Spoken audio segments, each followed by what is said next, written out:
जैसे लकड़ी को कसौटी पर बढ़ई सुधार लेता है और जैसे लोहे को जो है कसौटी में लुहार लेता है, सोने की कसौटी सुधार जाता है और पान को कसले सिलावट, पत्थर को सिलावट जो है पत्थर की पहचान रखता है, पत्थर को कसौटी में लेता है और कुमार बर्तन को कसौटी में लेता है। अंदर से कितना सारा लगाना है, ऊपर से कितनी चोट मारनी, ये तो कुमार ही जानता है। यदि किसी दूसरे को दे दे तो एक एक चोट में मटकी ठिकाने, कुमार को पता है सारा कैसे रखना है और चोट कैसे मारनी है। वो फटाफट देता है लेकिन मटकी टूटती। जैसे ये सब अपने अपने काम में दक्ष है, निपुण है, वैसे ही शिष्य को सही कसौटी पर लेने में गुरुदेव निपुण है। आ नाड़ी तो गुरुदेव देख वो जाने के जी के नाड़ी किसी चाल दिए ये पक्का नहीं, आ नाड़ी जान बड़ा गुरु महाराज है और वो ठीक नाड़ी पकड़ करके समझ कर शिष्य को उसी, ये कर्म का अधिकारी है, कर्म का उपदेश देना है या उपासना का उपदेश करना है या ज्ञान का उपदेश लेने वाला उत्तम जिज्ञासु, ये सब कौन जानते हैं? गुरुदेव जानते हैं। अब वो कर्मों का अधिकारी है और उसको ब्रह्म ज्ञान का कोई उपदेश देते हैं तो ज्ञान क्या करेगा? रिएक्शन हो जाएगा। सिंगनी का दूध सोने के कटोरे में ठहरता है। अब आगे कटोरा छोड़ने का नहीं, छाछ की हांडी छाछ डाल दे कोई खास बात, लेकिन सिंगनी का दूध तो सोने के कटोरे में। अब आप किसी ने कोई महाराज जी थे, शेठ जी उनके पास जाया, शेठ जी गए और महाराज जी को प्रणाम करे, कहा कि महाराज जी मेरे को उपदेश दे, सुनाओ उपदेश करो। अब रोज शेठ जी जाते हैं महाराज जी से प्रार्थना करते हैं लेकिन महाराज जी तो मौन ले लेते हैं, कुछ कहते ही नहीं है। 29 दिन हो गए शेठ जी को, जाते हैं सेवा करते हैं और वही प्रार्थना करते हैं कि गुरु महाराज कुछ उपदेश। 30वें दिन बड़े हंसते हुए मिले महात्मा, जो है बड़े हंसते हुए मिले, प्रसन्न मुद्रा में मिले। तो शेठ जी ने सोचा शायद आज बात बढ़ जाए, आज तो गुरु महाराज बहुत प्रसन्न है, आज बात बढ़ जाए। तो कहा प्रणाम करेंगे महाराज को, सुनाओ। तो बात ऐसी है भाई, आज पहले आप निकल चले, भोजन प्रसादी आज नहीं होगी।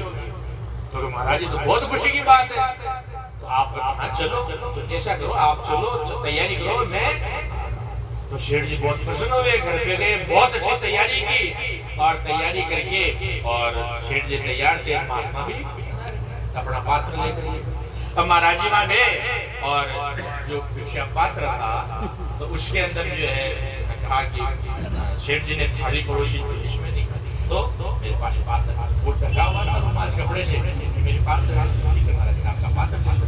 तो पात्र लेकर के फाटे पर रखा और जैसे रुमाल को हटाया तो गोबर से भरा हुआ था, उसमें तो गोबर भरा था। कि महाराज जी इसमें तो गोबर भरा है, इसमें तो आप कैसे पाएंगे, तो क्या करना चाहिए? महाराज जी ने पूछा क्या करना चाहिए? इस गोबर को खाली करना चाहिए तब कोई भोजन होगा। ठीक है ऐसा कर लेते हैं। महात्मा ने गोबर को खाली कर दिया और कहा परोसो। महाराज अभी भोजन लायक है तो क्या करें, इसको धोना चाहिए। अच्छा धुला दो, धुलाया तो दिया, फिर रख लिया कि परोसो। महाराज अभी भी ये परोसने लायक है तो इसको कपड़े से अच्छी तरह से पोंछो, इसमें गंध है, और कुछ कपड़े से, सूती कपड़े से साफ पोंछो। साफ पोंछ लेते हैं, साफ पोंछ दिया अब ठीक है। भोजन परोसा, महात्मा ने भोजन पा लिया, भोजन पा करके तृप्त हो गए। तो अब शेठ जी कहते कि महाराज अब उपदेश करो। मेरे मूर्ख हुआ है, उपदेश तो कर दिया मैंने कब का। महाराज जी अभी तो उपदेश किया ही नहीं, अभी तो भोजन हुआ है, उपदेश तो आपने किया ही नहीं। कहते तू मूर्ख है, मैंने तो उपदेश कर दिया। कैसे? जैसे बर्तन के अंदर पहले गोबर भरा हुआ था, तूने भोजन पुरुषा किया, तो क्या किया? पहले बर्तन को खाली किया, फिर भी नहीं पुरुषा, फिर धोया, फिर पहुंचा। तो ऐसे ही मैं तेरा जो भोजन है उससे भी मेरे पास दिव्य अमृत है। अब तेरे बर्तन में तो गोबर भरा हुआ है, मैं कैसे डाल इसमें परोसूं कैसे? तूने तो नहीं परोसा, तो फिर मैं कैसे परोसूं? तेरे अंदर मल विक्षेप आवरण दोष भरे हुए हैं, तो मल विक्षेप जब तक मल साफ नहीं हुआ, अंतःकरण की शुद्धि नहीं हुई, तो फिर उपदेश कैसे होगा? तू कहता मेरे को ज्ञान सुनाओ, तो ज्ञान तो बात की बात है, तू जो पात्र है उसके बारे में तेरे को उपदेशन करता हूं। तो वास्तव में महात्मा लोग जानते हैं कि ये किस चीज का पात्र है। तो इसीलिए आज हम भी जो है यहाँ गुरुदेव के शरण में इस द्वार पर आए हैं, तो कोशिश करें ऐसा संकल्प लेकर के जाए कि हम कुछ न कुछ साधना करके, कोई नियम समय धारण करके और अपने कल्याण के लिए, अपने जीवन का सुधार का कुछ उपाय, अपने अंतःकरण को शुद्ध बनाएंगे। एक भजन में कहा भी है, अरे शुभ कर्मा से उर भोम सुधारी, शुभ कर्मा से उर भोम सुधारी, जम सोहम बीज उगायो रे जरा फूल अजब रंग होए, मारा सतगुरु बाग लगायो रे जरा फूल अजब रंग होए। तो पहले क्या करना है? बीज कब बोया जाता है? जब पहले खेत कमाया हुआ। तो ये खेत कैसे? पूर्व मानी अंतःकरण रूपी खेत कैसे कमाते हैं? शुभ कर्म से पूर्व भोग सुधारे। तो हमें शुभ कर्म के अंदर लगना चाहिए, सेवा कर्म के अंदर लगना चाहिए, सत्कर्म करना चाहिए, तभी हमारा आगे का रास्ता साफ हो सकता है। गुरु लोग हमें यही संदेशा देते हैं कि हम पहले शुभ कर्म में लगे, थोड़ा उपासना करें और फिर ज्ञान के लिए अभ्यास। तो इसीलिए आज गुरु पूर्णिमा महोत्सव है। और ये गुरु पूर्णिमा इसका नाम क्यों है? क्योंकि आज के दिन व्यास जी महाराज का जन्म हुआ। और शास्त्रों में लिखा है व्यास जी महाराज जो है वो बहुत बड़े महापुरुष थे, विद्वान थे, जिन्होंने 18 पुराण लिखे, जिन्होंने महाभारत जैसा दिव्य ग्रंथ रचा और जिन्होंने वेदों के 4 भाग किए। ऐसे महान विद्वान महापुरुष थे, इसलिए उनके इस दिन को मनाया जाता है। व्यास पूर्णिमा क्यों कहते हैं?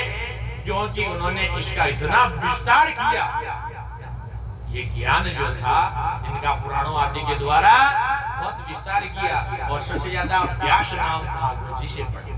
जो श्रीमद् भागवत महापुराण है उनमें नारद जी ने उनको 4 श्लोक दिए थे, जिसके विस्तार करके व्यास जी महाराज ने 18,700 श्लोक बनाए। 4 श्लोकों का विस्तार कितना हुआ? 18,700 श्लोक। इसीलिए व्यास जी को व्यास नाम दिया गया।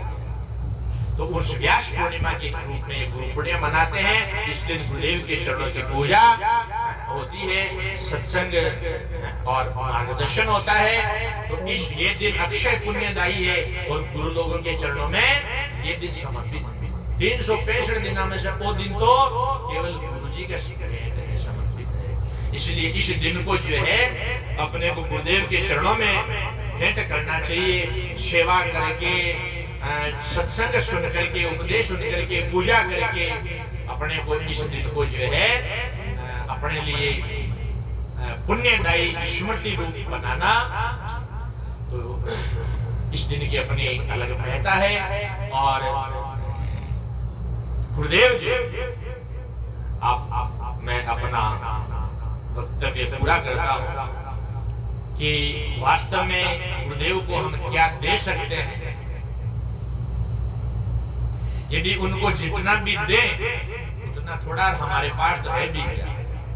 स्वयं जो राजा दशरथ जी महाराज थे वो भी गुरुदेव के चरणों में हाथ जोड़कर खड़े होकर कहते हैं कि हे गुरुदेव, ये मेरा समग्र राज्य, ये मेरे 4 पुत्र, ये मेरी 3 रानियां सहित ये राजा दशरथ आपकी भेंट है। लेकिन गुरुदेव मैं बहुत शर्मिंदा हूं कि मैं आपको कुछ नहीं दे सकता, क्योंकि जो दिव्य वस्तु आपने दी है, जो अमृत आपने पिलाया है, जो शाश्वत ज्ञान सत्य वस्तु आपने दी है, उसके बदले में मैं नश्वर आपके भेंट रख रहा हूँ।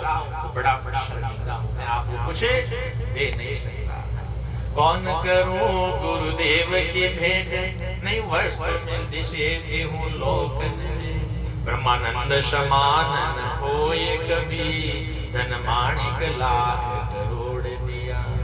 ऐसी करी गुरुदेव दया, मेरे मोह का बंधन तोड़ दिया। तो वास्तव में हम उनके आगे क्या रख सकते हैं? तो कहा है ये विष, ये तन विष की बेलरी, सतगुरु अमृत खान। अरे शिर साटे सतगुरु मिले तो भी सस्ता, और तो आप दूसरी बात कराई कहीं, लेकिन यदि माता साटे भी मिले न तो भी सस्तो जाओ, क्योंकि आ तो विष की बेल है और गुरुदेव अमृत की खान। तो इसीलिए आज के इस दिव्य महापर्व को नमन करते हुए, गुरुदेव के चरणों में अनंत कोटि प्रणाम करते हुए, तीर्थ गुरु पुष्कराज महाराज को बार बार नमन करते हुए आप सभी को नमन वंदन, और आपकी श्रद्धा को, आपके इस प्रेम को, आपकी इस गुरु भक्ति को बारंबार नमन। बोलो सद्गुरु भगवान की जय हो, शंकर भगवान की जय हो। अब हमारे बीच में